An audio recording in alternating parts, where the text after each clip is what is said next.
scientist can't believe what is happening to him.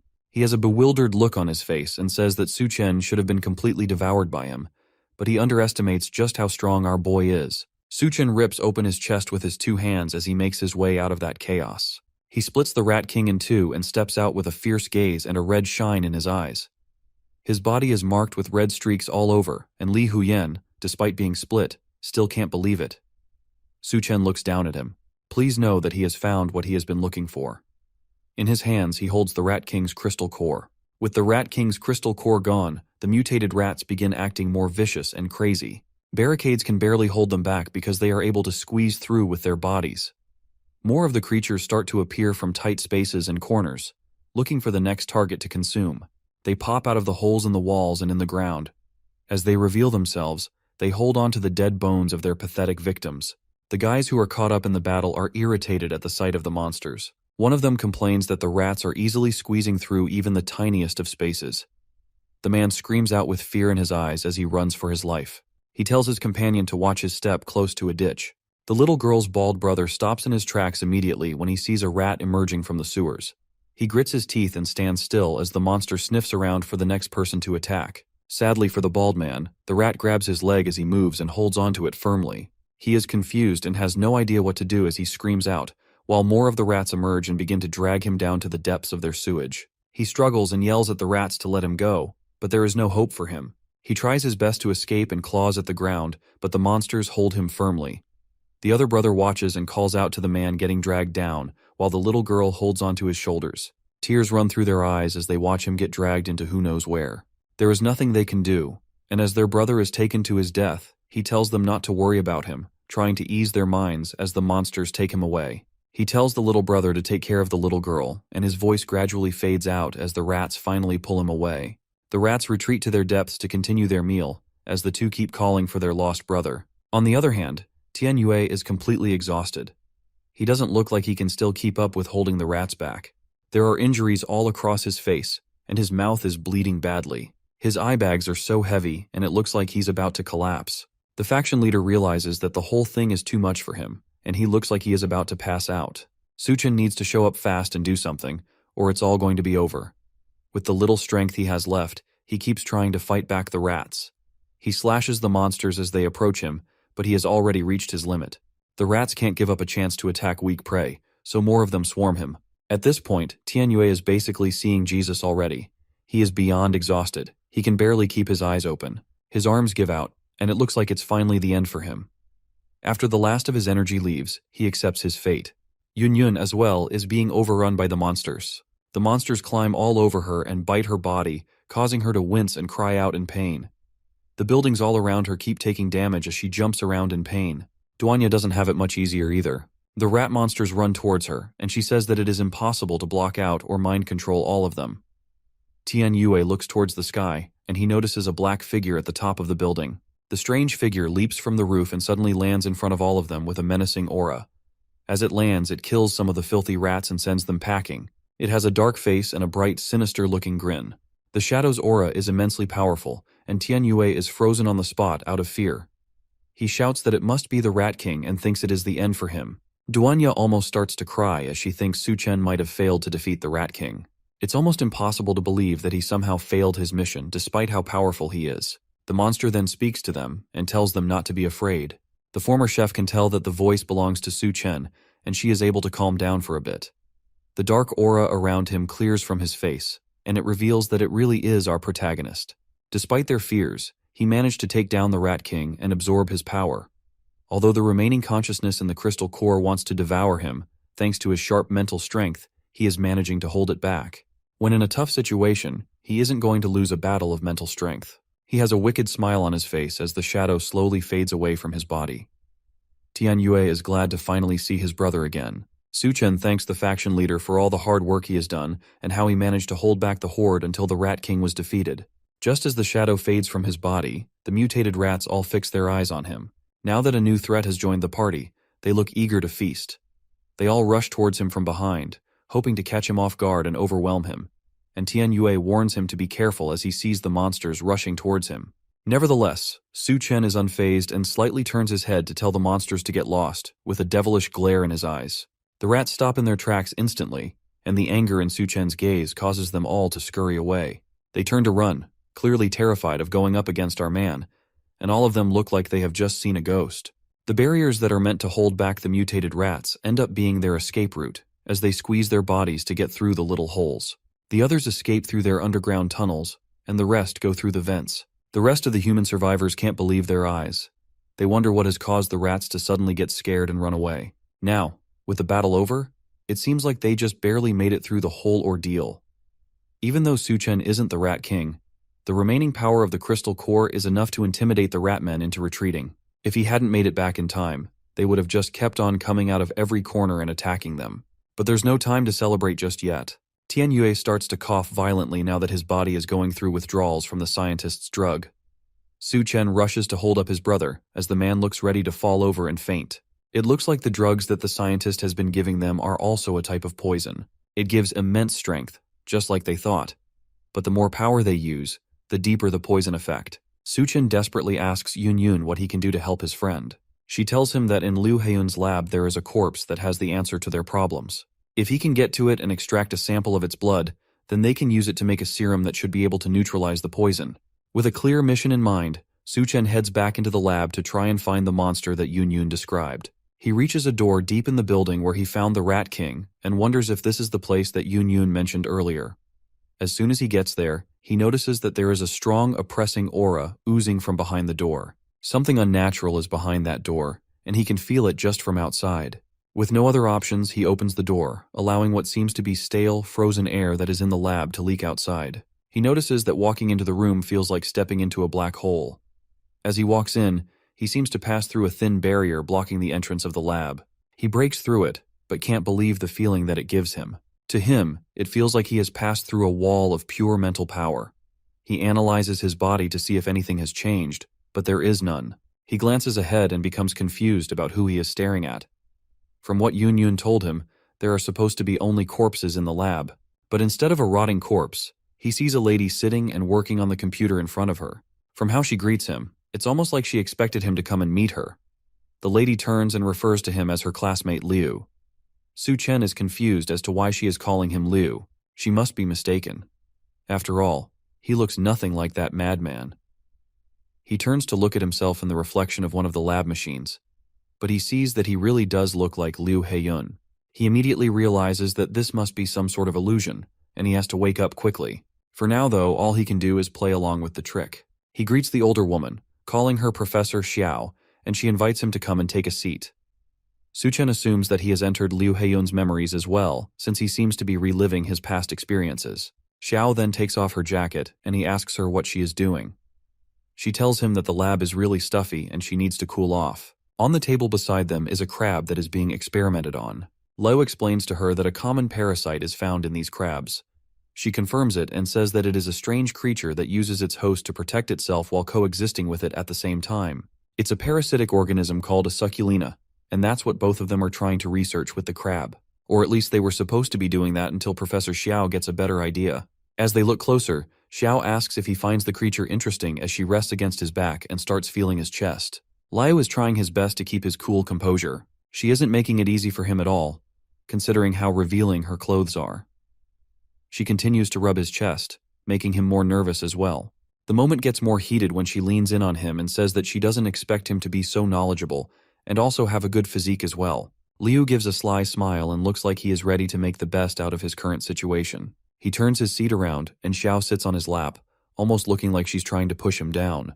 He tells her that she must have dressed so provocatively to try and influence him, and he's not one to look past an opportunity with a beautiful woman. She says that she prefers to practice some chemistry with him rather than work on the experiment, and the moment gets especially heated between the two. The chair Liu is sitting on is making squeaking noises as the two of them are having their fun. As they continue to fool around in the lab, Liu pins the professor against the glass window. At that moment, she looks outside and notices that the moon is looking a little strange. It's the day that the apocalypse begins, and the moon releases its blindingly hot burst into the room directly on the couple, and they both happen to not be wearing much clothing. Suddenly they are surrounded by a blazing hot fire. She screams and asks for the curtains to be closed quickly. The heat is too much for them to bear, and they wonder when it will all end. The room of fun is turned into a survivor's hole, and the two of them try to ration the little supplies left in the lab. After some time, Xiao tells Liu that they are running low on food, but she is going to take the last snacks they have. There is a small bag of junk food that would only be able to last for one person. Liu gets furious as she takes it and slaps her away before she can touch it. He stares down at her menacingly as he tells her that the supplies are more valuable than her life. The scientist looks like something has possessed him, and you could see the furious rage in his eyes. The professor shakes in fear and apologizes for taking the food, saying that she is too hungry. She can't believe her eyes when he picks up a sharp knife and decides that if he hurries up, then he will be able to get the rest of the food in her stomach that hasn't digested yet. He plans to cut her open and salvage whatever meal he can find inside her. With a firm swipe of the dagger, her blood is sprayed everywhere in the room. Xiao's dead body lies on the floor, while Liu is glad that he has found some food, despite the fact that it is all in her stomach. Later on, he also says that the rats from earlier have evolved after eating her flesh, although their crazy evolution is far from perfect. Then when he starts with his experiments, and while using her blood, he is able to make a serum and finds out that it can detoxify the poison. But what surprises him the most is that her body is still alive and still changing. He sees her as the perfect research specimen to work on and decides to use her to create something amazing. Looking closer at the data he gets, he is amazed by it and considers it to be really incredible. According to him, it wouldn't even be an exaggeration to call it a doomsday gene. As Xiao's decaying body hangs in chains in the lab, he smiles as he tells her to expect more surprises from him since she just won't die. Then he revs up a chainsaw while laughing crazily and proceeds to cut her up some more. Xiao, who barely looks human anymore, asks if he has found the crystal core that he has been searching for and encourages him to eat it. While he holds a crystal core in his hands and continues his maniacal laughter, she asks him why he is hesitating so much. But Liu comes back to his senses and tells her that he won't eat it because it's just a piece of rotten meat. He shatters the crystal core, which surprises her, and asks him how he finds out. Slowly, Liu's image fades, and Su Chen's face is revealed. He says that if he truly has a crystal core in his hand, she would have died long ago. She curses the fact that Su Chen had managed to escape. She finally found a suitable human for her goals, and she was just one step away from victory. But it all got taken away by our main character's insane mental fortitude. Su Chen slowly reaches for her head and says that he is going to open up her brain, but she tells him to wait. She starts crying out in anger and desperation, telling him that she is just a poor woman who'd been hurt. Then she tells him that if he wants her power, then she is willing to give it to him as long as he lets her go. Su Chen looks at her in pity for a moment and reminds her that once a Sakulina enters a host, then it takes over the host's consciousness. With that in mind, there's no reason for him to let her into his mind. After that, he grabs her head, and she tries to beg one last time, but Su Chen isn't moved. He squishes her head, causing her blood to spill everywhere.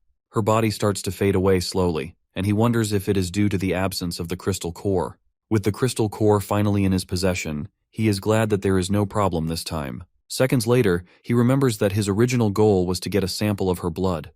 With Xiao turned to ash, he wonders what will happen to the antidote he is searching for. Thankfully, he realizes that there must be samples of the antidote in the lab somewhere. It is said that once the crab parasite takes hold of its host, it will form root-like branches in the host, connecting various parts of the host's body and controlling their behavior. The parasitic relationship eventually results in the host becoming a slave to the crab parasite. Now, with the university completely cleared out, dozens of refugees are left wandering the streets looking for a new home. Thankfully, the floodwaters have receded, which means that streets are clear for them to travel through. But it also means that the corpses that were originally under the water have begun to mutate once more. As the group walks through the empty streets, they are told to stop looking around and to keep walking in order not to waste time. Yun Yun is noticeably nervous and scared, and she asks Duanya where Su Chen is taking all the medical students. Duanya tells her that the escaped mutant rat men are lurking around the University of Science and Technology, and it is no longer suitable for human survival. The surviving medical students are scarce talents during the apocalypse, so Su Chen plans to take them to the safe zone area in the next town. Yun Yun is upset because they still have a long way to walk, and she is already getting really hungry. She decides that she needs to go and find Su Chen in hopes that he will give her something to eat. But Duanya holds her back and tells her that she isn't allowed to go. Yun Yun wonders why Duanya is being so overprotective and holding her back from getting food, but for the former chef, it's more than that. Duanya then tells her that since she is following them, she has to be obedient and do whatever she is told. Duanya remembers a time when Su Chen once stood over her as she sat vulnerable on the floor. At that time, she was wondering what had gotten into him because he was acting strange. Su Chen has a fiery look in his eyes as he grabs her and tells her not to be afraid. He is just a little hot, and he needs to cool off by any means necessary. She couldn't believe it when he suddenly kissed her, but she didn't back out of it either. After that, her body started to feel weird, and the two of them started to fool around in the midst of a night of heavy rain. Back to the present, Duanya thinks about how wild Su-chen became after that moment they shared. She starts to wonder if it is a side effect of the crystal cores that he absorbs. As the group continues moving through the city, Su-chen says that after the flood recedes, bacteria, viruses, and even plants will start to undergo major mutations. Many resettlement areas will also start to collapse due to a lack of doctors. Doctors are really scarce at the time for them, and if they are able to make good use of the doctors they have, then they will be able to establish their own resettlement area. Apart from being able to get their own area, even if multiple forces emerge in the future, he also believes that they will have the capital to fight against them. In addition to that, the harvest at that time was good, because Yun found a method of making serums and recovery potions. Su-chen believes that after Tianyue and the others are done recovering, then they will be able to give him a helping hand when needed. Thanks to his space ability, he was able to store all the research equipment and materials from the laboratory building within his dimensional space. He then wonders about the rat's crystal core that he absorbed. Not only did it enhance his berserker ability, it also increased his physical strength. The crystal core also gives him ice powers, and although he can only condense a little ice right now, he is determined to find a way to increase it in the future. As if he isn't overpowered enough, the crystal core of the half-body female mutant also adds more abilities to his arsenal. Her crystal core gives him 2 psychic abilities, but he is upset that he didn't get the power to create illusions. Tianyue notices a weird sound coming from around them, and the others get very nervous. Su-chen activates his first psychic skill, which is spiritual perception. The ability probably came from the corpse's appetite for blood. His eyes turn to a sharp red color, and he grows a very intimidating aura, which allows him to see the heat signatures from the blood of living things about 30 meters around him. It is like he has turned into a heat-seeking radar. He then notices that the members of the Devourer clan were preparing to ambush them. He can see the numerous mutated people hiding in the buildings and waiting for the right time to strike. One of the members of Su-chen's group sees something frightening and tells everyone else to look up towards where he is pointing. Above them, they can see a female who has been hung on the traffic light pole, and a girl among them notices that the person hung is known as Rui Rui, a former roommate of hers. She tells the guys to hurry up and save Rui Rui before it is too late. It is a life that needs saving, and she can't stand seeing her friend in such a humiliating state. One of the guys attempts to go and save the girl, but Su-chen stops him and tells him to mind his business. Su-chen then tells his group to keep moving and stop wasting time. The girl can't believe how cold-blooded he is. She wonders if Su-chen is even still human, because it doesn't make sense that he would just watch someone die when there is still a chance to save her. Other people start to speak up, and they accuse Su-chen of not being a man at all. They decide to stay back and help since they can't just stand by and watch someone die before their eyes. The girl orders them to put Rui down quickly so that she can give her medical attention. Some of the men move to the traffic pole quickly and begin loosening the rope in order to rescue her. As they are loosening the ropes, arrows rain down on them and manage to pierce through most of the guys, killing them instantly. The sudden turn of events causes the once confident girl to shiver in fear. All of them can't believe that they just lost 2 innocent souls in an attempt to save one person. They finally realize it is a trap, but it's much too late for them to escape. 2 other guys burst out from the windows above them with axes. They quickly surround the girl and the guy she is with. The 2 men from the Devourer clan are as tall as mountains, and they tower over the group of people who tried to save their friend. One of the Devourer brutes grabs a girl by her face and licks her cheek to get a taste of her. Then he rubs his hand all over her body and calls his companion to come and have some fun with her first. The girl is scared senseless as she looks at the monstrosity that grabbed her head. She begs him to let her go, but there is no use. Her friend tries to fight for her, and he demands that the Devourer let her go, but he doesn't see the other enemy rushing towards him with an axe. The man is slaughtered in an instant, and his blood gets splattered everywhere. As he dies, the brute tells him to accept his fate as food. The girl, however, isn't as lucky to have a quick death. The man rips her shirt apart and suggests that they keep her to breed instead of eating her immediately. The screams manage to reach Su-chen's group as they continue their march towards the safe zone. She asks him if the woman who was left hanging was used as bait, and he confirms it. But even though they've gotten what they want from the other group, that doesn't mean that they are safe yet. In fact, they are already surrounded by devourers. The guys start to panic and look around, hoping to find the attacks before they jump out. Su-chen, however, is as calm as usual since this is a perfect chance for him to test out his latest ability. Corpse control. He activates it, causing his eyes to glow a bright purple, and immediately, several undead corpses start to march out of an alleyway to attack the devourers hiding away in the buildings. This is the perfect time to make the people about to ambush them know the feeling of being ambushed themselves. The Devourer clan is immediately attacked by the rampaging horde of mutated corpses controlled by Su Chen. They have no time at all to react, but they are still able to cut through most of them like paper. These things are nothing but distractions getting in their way, and the two brutes manage to rip and tear through them with ease, sending the rest of them back and knocking out the larger group like bowling pins. But in their tussle with the mutated corpses, Su Chen and the others manage to leave undetected. The two brutes can't accept that, and they jump out of the building they were fighting in down to the streets to try and chase after them. As soon as they land, they see Su Chen calmly waiting for them with his hands in his pocket. They fell right for his trap, and now there's no hope of them escaping anywhere. The two brutes are excited that there's one more person waiting to die, and they decide to kill him first. But Su Chen isn't bothered. It's too bad that the Devourers don't have crystal cores, unless he would have personally taken them out. Since they aren't worth his time, then he'll let the mutated corpses play with them instead. As he says that, several zombies rush out of their hiding places and surround them again. This time the numbers are way too large for them to just brush off like they did before, and they are forced to fight for their lives. Meanwhile, in Hecheng, Su Chen's group of survivors finally makes it to the safe zone they've been traveling to this entire time. A loud voice asks them what they are doing and why they are trespassing in their safe zone, and Duan Ya, who's leading the group, responds that they are travelers from the University of Science and Technology seeking refuge in the safe zone. Suddenly, a man leaps off the top of a building and lands in front of them. The man has a threatening aura and does not look happy to see them. Apparently they don't accept trash in this place, and anyone who he doesn't recognize is trash, so he tells them all to get lost. Duanya tries to use her mind control powers on him and asks him what gives him the right to deny them entry when this is a safe zone, but her powers don't seem to work on him. For a moment it looks like he's under her control, but he's able to snap himself out of it with a few light taps to his head. Duanya realizes way too late that this man must be an able user just like them. The brutish raises his axe and leaps into the air to finish them off, but someone jumps in to defend them just before the large man can land a hit on Duanya. It's Xiao Feng, and just like usual, he's fighting to protect people. He tells the larger man, whom he calls Captain Sun, that these people are only seeking refuge, and there is no need to attack them. Sun doesn't care since these clearly aren't normal people. After all, normal people wouldn't be able to make it through the Devourer clan's territory so easily.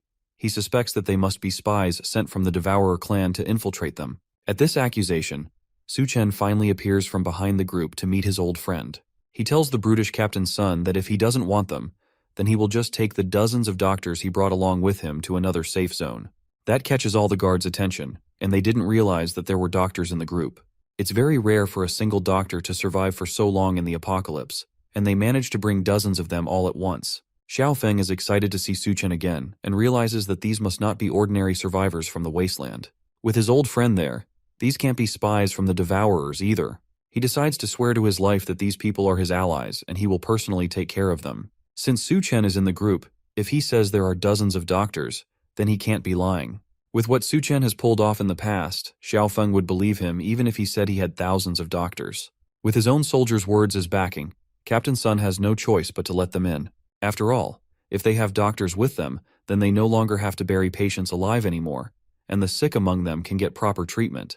Captain Sun walks away, clearly disappointed that he doesn't get to use his giant axe today, but before he leaves, he tells Xiao Feng that if these supposed doctors can't cure the patients, then he will have to take responsibility for the consequences since he's the one that vouched for them. With the captain's permission, the other soldiers lead Su Chen's group into the safe zone, while Xiao Feng hangs back to apologize to his old friend.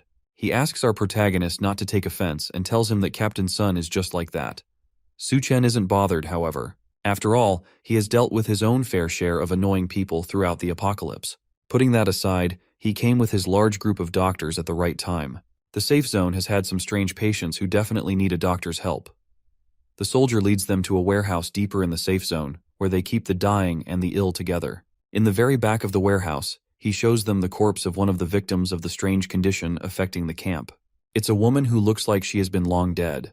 Her body is covered by hundreds of small white mushrooms that look like they were growing straight out of her body. They don't know what is causing these things to grow, but cleaning them off only causes them to grow back faster, and each time, it makes the person weaker until they eventually pass on. Su Chen immediately knows that she has been infected by some kind of mutated fungi. The plants are also mutating as well as the people, which means that they can infect and control people. He advises that they warn the others to be careful of young plant shoots and to make sure that they don't get pricked by them. Duanya takes a closer look at the plants growing on the young woman's body and realizes that they are using her for nourishment. For now, all she can do is take a sample of it and try to analyze it so she can develop a cure or medicine for the infection. However, this is just the beginning of the rapid mutations that will take over the world. If these newly mutated plants aren't cleared out, they will quickly grow and start attacking humans. When that happens, the Devourer tribe will use the opportunity to attack the safe zones, and many people will become livestock for them. Because of that, the Devourer tribe will become stronger. And that definitely isn't in Suchen's best interest, which means that he has to do his best to protect this safe one so he can use it for his own needs in the future. For now, though, it would be best for him to check out the situation and make sure that everything is secured. As he's considering his next move, a loud noise comes from somewhere else in the safe zone. It sounds like a van, and someone on top of it is shouting for people to get out of the way. It's the Lord's son, and he's driving recklessly through the streets. On top of that, he's firing a gun in the safe zone and attacking innocent people for no reason. Despite all of that, Xiaofeng's team isn't doing anything to stop him. The soldier tells Suchen that his team has already been disbanded. It's probably because they let the newcomers into the city despite the warnings from Captain Sun. On top of that, this isn't the first time that the city lord's son has caused chaos in the city. He believes that the elderly and children don't matter, and they are useless to the safe zone. Because of that, he casually goes around running them over and shooting them down, and because of his status, there's nothing they can do about it. As he's driving, he notices Yun Yun, who's looking over an injured person lying limp on the street. He pulls his car to a stop beside her and cockily asks if she wants to get in his car with him. If she follows him, then he can take her to get something good to eat. Yun Yun slowly gets up and tells him that she's so hungry that she can't walk anymore, so if he wants to take her out, then he's going to have to carry her. The Lord's son happily agrees and calls her over so he can carry her, while Xiaofeng gets ready to confront him. Suchen, however, holds him back, knowing exactly what Yun Yun has planned for the Lord's son. As long as he can carry her, then he can take her wherever he wants. As soon as he agrees, Yun Yun smiles deviously, then leaps off the ground into the man's waiting arms. But just before she lands, she grows rapidly to her largest size and smiles down at him as she falls. The Lord's son realizes the situation just in time and manages to avoid getting crushed by a giant woman. Her new size rips her jacket into pieces and makes her heavy enough to destroy the man's car. Unfortunately for him, he isn't fast enough to completely escape and ends up with a crushed leg. The noise of the crash alerts everyone else in the safe zone, and they make their way to the source to find out what happened. Meanwhile, the Lord's son screams as the pain from his broken leg hits him in full force. Yun Yun looks down on him and luckily tells him that even when he's given the chance to prove himself, he still turns out useless.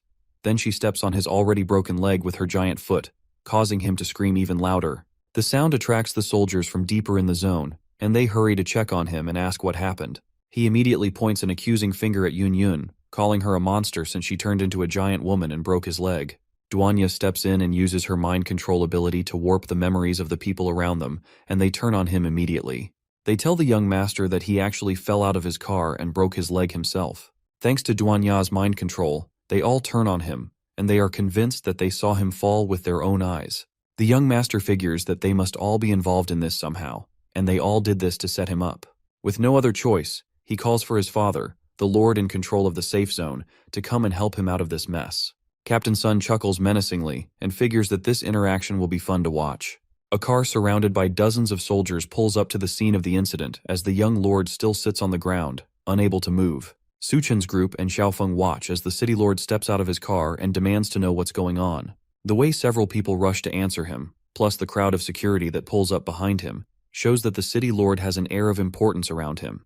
Xiaofeng defends his friend and tells the city lord about Suchen and the fact that he brought dozens of doctors along with him to seek refuge in the shelter. Then he starts to talk about the young lord and how he started to cause trouble around the place.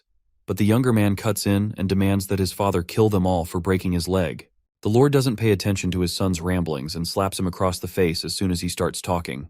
It looks like he has already warned the chaotic kid about his actions, and he's aware of the things that happen while he isn't around.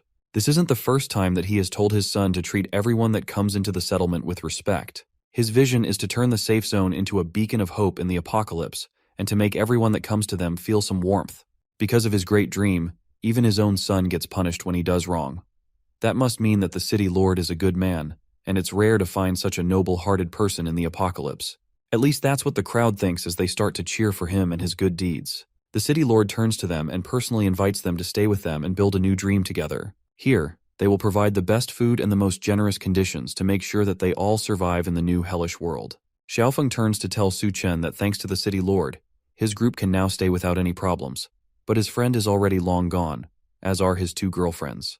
They left the city as soon as the city lord appeared to avoid any problems. It's unreasonable to think that he won't try to take some kind of revenge since Yunyun crippled his son.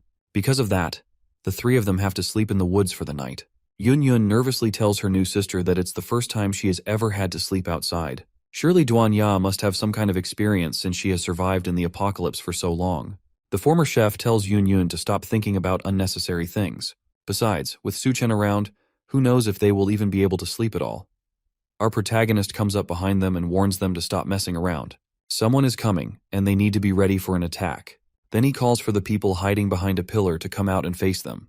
It looks like they were trying to sneak up on the group without being detected, but Su Chen already knew they were there a long time ago. They come out of their hiding spots and ask if Su Chen thought he could hide so easily after breaking the young master's leg. There are dozens that surround them, and they tell him that there is no way for them to escape. But unluckily for them, Su Chen never planned to escape. He just didn't want to go on a killing spree in the city and end up accidentally hurting members of his friend's team. The men approach him and laugh at the fact that he's talking about a killing spree when he's clearly about to die. They decide not to waste any more time pointlessly talking so they can finish him off. Su Chen casually annihilates one of the men approaching him with a single punch, causing the other men to realize exactly what he meant by killing spree. They open fire on the group in a panic, hoping to take him out quickly, but Su Chen immediately pulls out his dual katanas and cuts through all of them in less than a second. The last man remaining begs for his life and tells Su Chen that if he's spared, then he will reveal the secret about the city lord. Our protagonist pauses his sword just before it slices off the man's head, then tells him to continue. The man tells them that the city lord has close ties with the nearby Devourer clan. Every week, they secretly make a trade behind everyone's back. The city mayor gives up some of the refugees in exchange for food. Yunyun punches the man on the back of the head after his confession. They've been giving up young people in exchange for food this entire time. The man leads them to the city gate, where the deal usually goes down, and they see several people in a cage while a brute from the Devourer clan looks over them. He tells the guard that brought them that the food will be thrown to the gate by dawn. Then he grabs the man by his neck and lifts him off the ground. The guard struggles for a moment, but it's no use as the Devourer brute bites down on his neck and rips his head off of his body in one tug. The guards are just refugees hired temporarily, and the city lord never leaves any witnesses alive. The man asks if he can go now that he has told them everything he knows, but Su Chen has one more task for him. They take the man and tie him up over an empty street in an attempt to lure devourers towards the area. Their plan works, and his screams attract brutes nearby over to the empty place. To them, a person hanging alone in a dark place is just free food. One of the brutes asks why someone is hanging over in the middle of nowhere, but his companion doesn't care and just wants to get his hands on the free food. They rush up to the guard and punch him in the stomach, causing him to cough up blood and pass out. But the noise they made from their mad dash to get free food triggers Su Chen's plan as a loud voice comes down from above them. It's Yunyun, who has been the one dangling the man over the alleyway this whole time. She grabs one of the brutes who fights for his life, while another one notices the glare of a sniper scope from a window above them. They finally realize that this whole thing was a planned ambush for them. Upstairs, Duanya carefully aims a sniper rifle at the devourers in the alleyway. She remembers Su Chen's words about how the devourers have mutated so much that their skulls are probably too hard for bullets to pierce. So the only way she can take them out is through multiple hits on one spot. She aims at one of the devourers, then fires 3 shots, managing to hit him straight on his forehead in 3 consecutive bursts. Meanwhile, the other devourer still fights against Yunyun's giant hand as it threatens to crush him. He doesn't notice Su Chen casually walking up from behind until he feels a hand on his. It's too late. Our protagonist places a hand on the brute's head, crushing it instantly, and then they go on to take out the entire group. With the Devourer clan's main force taken out, Su Chen and the 2 girls take all the food that was meant to go to the city lord for himself. Then they head to a house that's still in surprisingly good condition despite how unforgiving the apocalypse has been. Inside, he summons a bed from his inventory as well as more food to create a feast for him to enjoy with his 2 girls.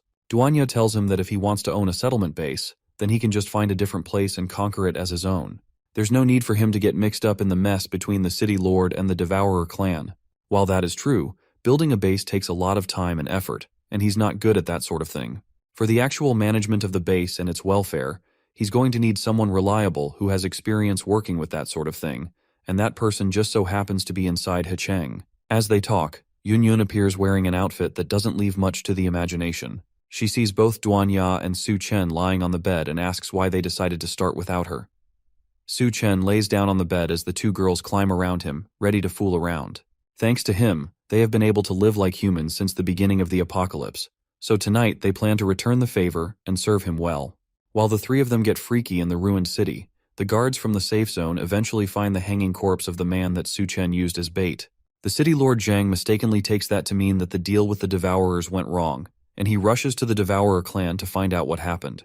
He asks the Devourer leader what happened, but the mutated man asks him the same question. In the aftermath of his deal, he lost 3 of his warriors, meaning that they weren't the cause of the attack. Despite that, the Devourer leader demands that they double the number of people that they send over as compensation for their losses. If he can't do that, then his deal with the Devourers will be cancelled, and they will attack his precious settlement. The city lord agrees to his demands, and Su Chen decides to burst into the party and make his presence known. Our protagonist has seen everything he needs to see, and it looks to him like the city lord doesn't even bat an eye while trading with other people's lives. The Devourers surround Su Chen once they realize that he's the one who killed the 3 Devourers sent to retrieve the people. They have no idea how he managed to kill 3 of their own, but now that he has stepped onto their base, there's no escape for him. City Lord Zhang calmly leaves the area before things get violent. As far as he is concerned, Su Chen might as well be dead for stepping into the Devourer clan's home territory. He rushes back to the safe zone to try and wrap things up quickly before it turns into a mess that he can't handle. He goes back to the safe zone and announces to everyone that there is a traitor in their base. He points the blame at the outsiders that Su Chen brought over and accuses them of pretending to be doctors so they can infiltrate the base. He claims that in reality, they were secretly kidnapping refugees to trade with the Devourers for food. Since Su Chen ruined his plans, he has to be ruthless to make sure that no one goes against him again. The people in the settlement immediately turn their angry eyes towards Su Chen's group. They prepare to attack and kill them, but a loud voice stops everything before a riot starts. It's General Gao Yue, and behind him are Bei Chang and her brother. He comes in to defend Su Chen. From what he knows, our protagonist is a trustworthy man who has proven to be capable on multiple occasions. Since Su Chen brought them here himself, then they shouldn't be the problem. The city lord continues his accusations, saying that words alone cannot defend them. If he wants to show that they aren't traitors, then he has to prove it. A voice calls out from the top of a building above the settlement. It's Su Chen, and he claims that he can prove his own innocence. He brought the Devourer clan leader with him, and asked the badly beaten mutant to explain the situation by himself. The clan leader confesses that City Lord Zhang is the one who has been making the deals with him this entire time. The crowd turns angrily to the city lord, now that they realize that the man they've been supporting was the real monster this entire time. Zhang tries one more time to convince them that Su Chen is working with Devourers to frame him, but General Gao approaches the man and punches him in the face for his crimes. Now that the truth has been revealed, Zhang stops pretending about the situation and laughs menacingly as he reveals that he really is the one who has been exchanging people with the Devourer clan. But now it's the apocalypse, and all the places with supplies have already been taken over by the Devourers. They are just waiting for others to fall into their traps. As long as he keeps sacrificing a few lives that he sees as worthless, then he's doing a good thing and saving people. As far as he sees it, they should all be grateful to him for keeping them alive. After all, even the Captain Gao that's acting so righteous also ate the food that he brought back from the Devourers, so nobody has any right to judge him. Well, that's what he thinks, but Su Chen's fist begs to differ. After a sharp right hook to the face, Su Chen tells the man that he's a coward. In a world where the strong prey on the weak, trading lives for food isn't necessarily a bad thing, but it's a coward's choice that makes him no different from the Devourers. With the former lord rightfully knocked out, Su Chen turns to General Gao and makes him an offer. He offers to build a place that truly belongs to humanity and civilization. In his previous life, he once traversed over the ruins and eventually reached a safe haven that was on its way to becoming a utopian base in the apocalypse. There were no shackles of class and nobody cried of hunger. Everyone was well fed and they all had peace of mind. All this came from its creator, Gao Yue. But for now, he's only a deputy under the current city lord. In his past life, it wasn't until he discovered the dark side of the base that he decided to leave and build his own. All Su Chen did was make things happen a little earlier. However, the other soldiers had their reservations about the whole plan. Even though building a base from scratch is way too hard, and if they want to do things their own way, then they can't live under someone else's roof. They have to establish a new base by themselves if they want to survive on their own. The city lord laughs at their plans of building a new base. Outside the safe zone of his city, beasts run rampant, and zombies are everywhere. There's no guarantee of basic food and safety. Leaving his safe zone would be a surefire way of sending people to their deaths. The crippled Lord's son advises his father to let them leave if they want to go. They'll eventually come crawling back once they've suffered enough. The other survivors also start to doubt if they can survive outside of the city lord's safe zone. If they don't want to die, then they have to take their chances staying with the coward, but at least they will get to live. The city lord feeds into their fears and tells the people that if anyone believes in their delusions they can leave, but if they starve to death in the wasteland, then he won't be blamed for anything. But in that case, if the only problem is food, then Su-chen has the answer to all of their problems. After all, he was able to bring out the Devourer clan's leader so easily, and he has already made a name for himself as a powerful ability user. For someone like him, providing food should be easy. The Lord's son notices how all the survivors are starting to side with Su-chen, and he angrily asks the man if he thinks that he's some kind of savior. As far as he's concerned, our protagonist is doing all of this just to get attention. There's no way he even knows how much supplies a base needs. Su-chen estimates that even though his supplies aren't much, they are probably enough to support about 2,000 people for a month or so. Those numbers sound suspiciously similar to the amount that the city lord has in his warehouse. Just where could he have gotten those supplies? Meanwhile, at that very warehouse, Duan Ya and Yun Yun work together to take out the guards who are monitoring the supplies. Yun Yun uses her giant size to overwhelm them, while Duan Ya provides sniper support. With the warehouse completely emptied, he tells General Gao to hurry up and make a decision. He can either work with Su-chen or stay with the traitorous city lord. With the options laid out in front of him, the decision on what to do isn't hard for General Guo. In this current settlement, people have had to deal with no proper clothing while also being constantly bullied. Now he learns that they have all been treated like livestock and sold to the Devourers. Captain Guo decides that he cannot stay in a place like this for another second. He decides to join forces with Su-chen and establish a new base. Then he tells the crowd that anyone willing to leave with him can step forward so they can build a base where they can live in dignity. Bei Kang and her brother call their troops together and stand behind their captain.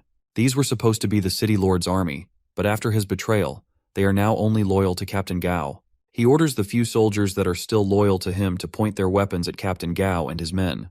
The Lord's son menacingly points a gun at Su-chen and fires rapidly. If our protagonist had never shown up with his people and his plans, then his leg would never have been crippled, and Su-chen takes the opportunity to rush over and grab the younger man by the throat. He tells City Lord Zhang to order his men to drop their weapons, otherwise he'll snap the boy's neck. Not wanting to lose his only child, Zhang calls off the attack, and Su-chen tells the captain to take his people and the refugees away. Our protagonist will personally handle things from here. Captain Gao agrees to the plan and tells him that they will all be waiting for him at Shangyun University. With everyone gone, the city lord asks for Su-chen to release his son so they can both take a step back and talk it out. That is simply a plan to get Su-chen standing alone so that a sniper stationed on the roof of an opposite building can take him out. Our protagonist sees through that and orders Duan Ya to take out the sniper. In a second, the sniper's head pops like a balloon. With the sniper dead, Su-chen finally lets go of the city lord's son. But right as the father catches his son, he notices a grenade in the younger man's mouth. Just before it explodes, Su-chen asks Lord Zhang how human flesh tastes. Zhang barely has a second to respond before the bomb explodes, killing his son and leaving him shirtless and angry. That confirms Su-chen's suspicions from his past life. The former city lord Zhang Jianshu is a devourer hiding among humans. He's a level 2 devourer, which means that he's too much trouble for Su-chen to take on right now, but next time he won't be so lucky. Several days pass after General Gao leaves with his new followers to form a new settlement. A raid team storms into a warehouse, ready to gather up all the supplies that they heard would be inside. Except instead of the swarms of devourers that they expected to be there, all they find are corpses scattered along the ground, and it looks like all the devourers have already been killed.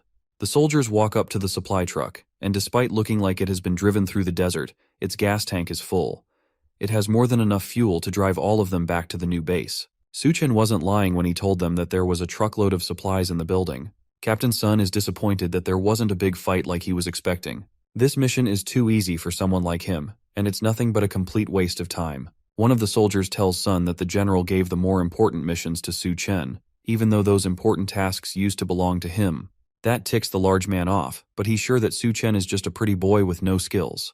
There's no way he will be able to compete with a trained soldier like him for credit. Back at the new base, Yun Yun wonders why Captain Sun hasn't returned yet, despite the fact that all the devourers in the warehouse were killed by Su-chen a long time ago. All they had to do was get to the supermarket and drive the truck back. Even someone as brain-rotted as Captain Sun can handle that. Yun Yun isn't worried about him at all, and she's more concerned about the medical care of the refugees that Su Chen tasked them with. As they're talking, Duan Ya notices the truck driving back to the base. She advises Yun Yun to shrink down since once they get close, it'll be hard to use her mental power to cloak her size. Captain Sun reports back to General Gao, who's managing the base. The supplies have been secured and delivered, and the base can now have food. The few survivors nearby hear that Su Chen's advice about the trucks was real, and they start to praise him. There were doubts on if he would actually be able to solve their food problem, but it looks like they didn't have to doubt him at all. The more they mention Su Chen, the more upset Captain Sun becomes, and he convinces himself that all the pretty boy is doing is brainwashing people. Eventually he'll slip up, and all the fame will go back to the one who deserves it. Suddenly, one of the soldiers rushes over and reports that there are signs of Devourer tribe activity near a hospital to the south. It looks like it's a tribe of a few dozen, and they look ready to attack. Captain Sun smirks, knowing that this is his opportunity to show people who the real protector is. Meanwhile, Su Chen is still out on his mission with Bei Chang and Xiao Feng. Their plan is to raid a military base near their base. The entrance has long since been flooded, and it has become a death trap full of mutated corpses. Even if they manage to get it, there are only 3 of them, and they won't be able to carry all the supplies out with them. Su Chen tells them not to worry about that for now.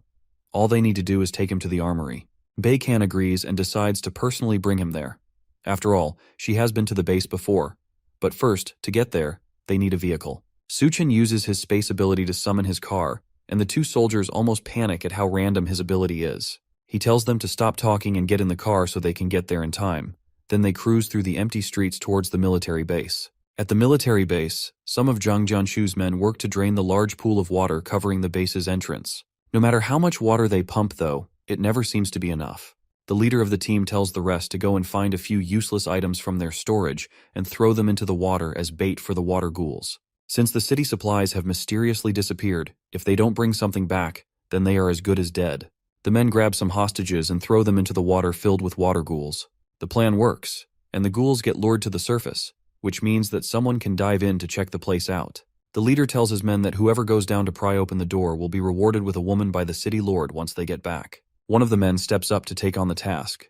Before the apocalypse, he had no money and no woman, so now that the apocalypse is in full swing, he has to take any chance he has to make it ahead in life. His courage motivates the others to start diving too. Meanwhile, Xiaofeng watches the men as they try to get into the military base. It seems like Zhang Jianshu has set his eyes on the base's supplies and weapons as well. Luckily, Bei Kang knows another way around that can avoid the city lord's army, but they will have to dive underwater. Su Chen accepts the idea, and the 3 of them dive into the ghoul-infested waters to try and reach their target. As they swim through the dark water, Bei Chang notices several eyes watching them from deeper in the pool. It's the water ghouls, and the shock of seeing them causes her to gasp and lose her last bit of air. Su Chen pulls her close and calms her down. Then he kisses her, transferring some oxygen into her mouth. That manages to save her from drowning, but the water ghouls take the opportunity to attack them while they're down. Su Chen uses his ability to stop them before they can attack, and they all stop dead in their tracks, almost like they've been hypnotized. His eyes glow red, and Bei Kang realizes that he is somehow controlling all the water ghouls with one of his abilities. The ability wears off, and some of the ghouls start trying to attack them again. Su Chen manages to hold a few of them and tells Bei Kang and Xiaofen to escape while he handles them. They rush to the surface and manage to make it out of the floodwaters into the military base. With the number of abilities Su Chen has, they start to wonder if he's human as several bodies start floating up from the water as our protagonist wipes them out. They wonder how many abilities he has that they don't even know about. After taking out all the ghouls, Su Chen emerges from the water completely unharmed. After taking out all the water ghouls, one of them managed to drop a white core, which has a low drop rate in monsters. Getting a white core in such a short time is usually a miracle, but Su Chen doesn't seem satisfied. Although a white core doesn't grant new abilities, it can strengthen old ones, making him even stronger than he already is. As they talk, 2 yellow eyes watch them menacingly from a distance. The silhouette looks like a cat, and it seems particularly interested in the crystal Su Chen is holding. It leaps out as soon as he's distracted and snatches the crystal from his hand before he can react. Why is a cat even in the military base in the first place? The base probably had cats to control any rat problems they had, and one must have survived the apocalypse by staying strapped in the base. The feline has dark black fur and glowing stripe patterns all over its body with bright yellow eyes. The kitty is quite impressive since it managed to snatch the core from Su Chen's hand before he could even react. Su Chen angrily but calmly tries to offer the little guy some superfish snacks in hope that it will trade that for the white core. However, the cat leaps up and manages to snatch the snacks from his hand before running deeper into the base with both its prices. It looks like the great and powerful Su Chen has been outwitted by a cat twice in the space of a minute. Anything that survives in the apocalypse can't be an ordinary creature, and there definitely seems to be something special about that cat. They keep walking through the base, and eventually they find a lever that reactivates the electricity in the base. Thankfully, the power systems are still operational despite how long they've been abandoned. Before the Great Flood, the survivors evacuated in a hurry, which means that there was no way they had time to take all their supplies with them. They finally arrive in the base's arsenal, and there's enough weapons to arm a force of up to 500 people. Xiaofeng figures that if they can find a tank, then they might even be able to arm 1,000 people. Bei King warns him to be careful as he runs off to find a tank. The storage is full of things they will definitely be needing, but the problem now is how to get everything back to the base. The City Lord's troops could show up at any moment, and going back to the safe zone for reinforcements is out of the question. A loud rumbling noise drags them out of their thoughts. Xiaofeng found a tank, but unfortunately, something else found him. It's a large mutated monster that almost looks like a giant dog. It's chasing Xiaofeng, who is desperately driving away in his tank. The monster shoots a laser from its snout, and it hits the tank dead on. The panicking soldier asks Su Chen to do something since if it blows up the armory, then they will probably get blown up along with it. Su Chen activates his space ability and stores everything from the warehouse into his pocket dimension. In a matter of seconds, the warehouse is cleaned out, as Xiaofeng drives up to them. He asks if Su Chen can store the monster in his space, but unfortunately, the space only works on inorganic material. Living mutated creatures can't be stored in it, meaning that they have to find another way to take care of the monster. Bei Kang decides to step up to the occasion and lure the monsters away while Su Chen and Xiaofeng retreat. That's a reasonably stupid idea for Su Chen, and he grabs her instead and carries her over to the tank.